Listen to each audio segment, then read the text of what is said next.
황선홍 감독이 이끄는 한국 대표팀은 21일 중국 저장성 진화 스포츠센터 스타디움에서 열린 대회 조별리그 2조 2차전에서 태국을 상대로 4대0 승리를 거뒀습니다. 이날 중앙 수비수로 출전한 박진섭은 4대0으로 앞선 후반 7분 코너킥 공격 상황에서 갑작스레 경고를 받았습니다.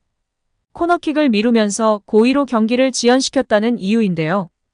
이후 그는 곧장 교체돼 나갔고 경기가 대승으로 마무리되면서 한국은 남은 3차전 바레인전 결과와 관계없이 조 1위 16강 진출을 확정했습니다. 황선홍 감독은 이날 와일드카드 3명 백승호, 박진섭, 서령우를 모두 선발로 출전시키며 선수들의 체력 안배와 조직력 배양에 초점을 맞췄습니다. 4-2-3-1 전형을 바탕으로 박재용을 원톱에 내세웠고 공격 2선에 안재준, 고영준, 엄원상 울산 현대를 포진시켰습니다. 수비형 미드필더로는 홍현석과 백승호를 내세웠고 포백은 서령우, 이재익, 박진섭, 황재원이 호흡을 맞췄습니다. 골문은 변함없이 지난 큰 부상에서 돌아온 우리의 빛광현이 지켰습니다. 파죽의 2연승으로 조 1위 16강 진출을 확정했는데요. 뜨겁게 달아오른 득점포는 3회 연속 아시안게임 금메달에 청신호를 켰습니다. 두 경기에서 13골을 기록하는 동안 모두 8명의 선수가 골을 기록했다는 점에서 더 우승 전망을 밝게 했습니다. 3차전부터는 파리 생제르맹에서 합류한 이강인이 전열의 가세, 공격력은 더 강화될 전망입니다. 경기 후 인터뷰에서 와일드카드 박진섭 선수의 발언이 화제가 되고 있는데요. 이날 경기에서 의문의 경고를 받은 것에 대해 한국의 토너먼트 진출을 대비한 전략적 행동이었다고 털어놓으며 팬들의 칭찬을 받고 있습니다. 박진섭은 경기 후 기자들과 만나 경고가 고의적이었다고 설명했는데요. 지난 쿠웨이트와의 조별리그 1차전에서 경고를 받은 박진섭은 16강 토너먼트에 올라가기 전 한 장의 경고를 더 받을 경우 조별리그 3차전을 결장해야 하는 대신 이후 토너먼트에선 누적 경고 없이 경기를 치를 수 있습니다. 이에 지능적으로 전략적으로 카드를 받고 토너먼트부터는 깨끗하게 카드 없이 출발할 수 있어 잘한 선택입니다. 박진섭은 본선 토너먼트에 올라가기 전에 경고를 빨리 없애는 게 목적이긴 했다. 사실 준비되고 있었던 시나리오였다고 사전에 계획된 플레이였음을 밝혔습니다. 이어 내가 연기를 너무 어색하게 했다.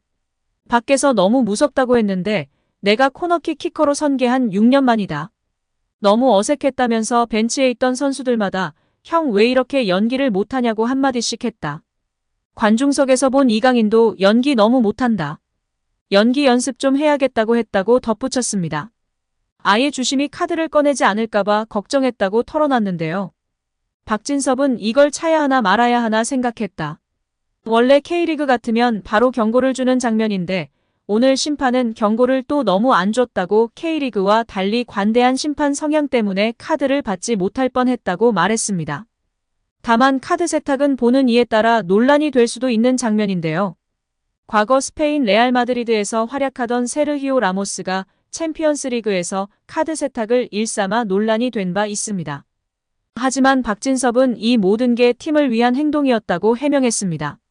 박진섭은 논란을 생각하기보다 우리 팀 선수 구성상 준비를 해야 되는 상황이었고 카드를 갖고 토너먼트 가서 경기를 못 뛰게 되면 그것도 팀에 피해를 줄 수 있는 상황이다라고 혹여나 토너먼트에서 뛸 수 없게 되는 불상사를 방지하기 위해서였다고 밝혔습니다. 이어 이날 무실점으로 경기를 마친 것에 대해선 골을 많이 넣은 것도 좋지만 수비수 입장에서는 무실점 경기가 더 좋다. 감독님께서 계속 무실점을 강조하셨고 토너먼트로 갈수록 실점하는 걸 더 조심해야 한다. 그런 부분을 신경 쓰고 있다고 말했습니다. 이번 대표팀의 와일드카드로 뽑힌 박진섭은 수비의 중심을 잡는 것 외에도 고참으로서 선수단의 정신적 지주 역할도 하고 있는데요. 그는 최대한 말은 적게 하고 지갑을 열려고 하고 있다. 승호가 중요할 때 중간 역할을 잘해주고 있어서 난 따라서 도와주는 입장이다. 평상시에는 웃으면서 잘 지내려고 노력한다고 전했습니다. 또한 이강인의 대표팀 합류에 대해 합류가 팀에 큰 도움이 되는 건 사실이다. 앞으로 좋은 모습을 보여주기 위해 강인이가 컨디션 조절을 잘해야 할 것 같다고 말했습니다. 박진섭이 결장하는 최종전 바레인전은 24일 오후 8시 30분 같은 경기장에서 열리는데요. 황선홍 감독은 새로운 선수들로 새롭게 조합을 구성할 예정이라고 밝혔으며 이강인의 출전 여부는 현재로서는 확답하기 어렵다. 컨디션을 봐야 할 것 같다며 말을 아꼈습니다. 토너먼트에 데뷔하기 위해 컨디션만 괜찮다면 경기 감각을 위해 무조건 출전할 것으로 예상되고 있는데요. 선발이 될지 교체 투입으로 뛰게 될지가 관건인 것 같습니다. 일단 약팀들이 많기도 해서 그런지 예상보다는 순조로운 출발을 하고 있는 황선홍호인데요. 금메달까지 토너먼트 경기부터가 진짜일 것 같습니다. 우리 선수들 다치지 않고 꼭 목표로 한 금메달을 목에 걸었으면 좋겠습니다. 백승호 선수, 주장인 선수가 이야기했던 것처럼 금메달을 통해 우리 선수들의 선수 생활에 터닝포인트가 오길 진심으로 응원하도록 하겠습니다. 한편 프랑스 현지에서도 이강인 선수의 군 문제에 대해 이야기하고 있습니다. 여기에 현재 이강인 선수가 10살 때부터 스페인에서 온 가족이 거주했기 때문에 군 문제가 어떻게 되는지에 대해 궁금하신 분들이 많은데요. 이에 대해 정리해보는 시간을 가질까 합니다.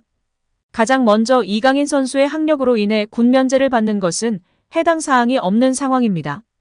과거 병역법에는 중학교를 졸업하지 않은 사람은 병역을 면제해주는 조항이 있었지만 2011년 법 개정으로 인해 학력 미달 군 면제 조항이 사라진 상황입니다.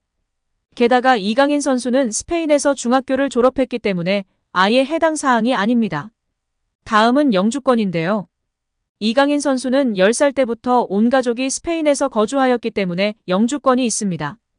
이로 인해 37세까지 연기가 가능하나 영주권이 있는 자는 국내에 180일 이상 체류하거나 국내 취업 활동이 불가하기 때문에 차후 K리그에서 뛸 수 없을 것으로 사료되고 있습니다.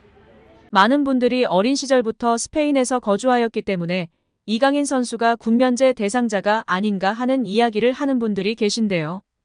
이강인 선수는 영주권을 가지고 있어서 앞서 말한 대로 37세까지 군대를 연기할 수 있고요. 스페인 국적 등 이중 국적을 취득하지 않았기 때문에 대한민국 국적만 가지고 있는 것으로 알려져 있습니다. 따라서 37세까지 군 입대 연기는 가능하나 면제 대상자는 아닙니다. 대한민국 남성으로서 군 입대 대상자에 포함되는 상황입니다. 혹시라도 복수 국적을 갖고 있다면 병역을 피하기 위해 국적을 포기하는 사례가 있을 수 있으나 이강인 선수는 그럴 일이 없을 것이며 알려진 바로는 복수 국적자가 아닌 것으로 알려져 있습니다. 현재 22세로 젊은 나이이기 때문에 이번 아시안게임을 혹시 놓치더라도 앞으로 기회는 많이 있고 올림픽도 있고 하니 시간은 많다고 볼 수 있습니다. 과연 이번 황선홍호가 사고를 칠 수 있을지 반신반의하는 팬들이 많이 있는데요. 그래도 우리나라를 대표해서 중요한 대회에 참가하니 우리 선수들 부상당하지 않고 후회하지 않고 최선을 다하길 진심으로 바라고 응원하겠습니다. 오늘 영상은 여기까지입니다. 시청해주셔서 감사드립니다. 구독과 좋아요 잊지 않으셨죠? 구독과 좋아요는 크리에이터에게 큰 힘이 됩니다. 오늘도 건강하시고 좋은 하루 보내세요. 다음에도 더 좋은 영상으로 찾아뵙겠습니다. 감사합니다.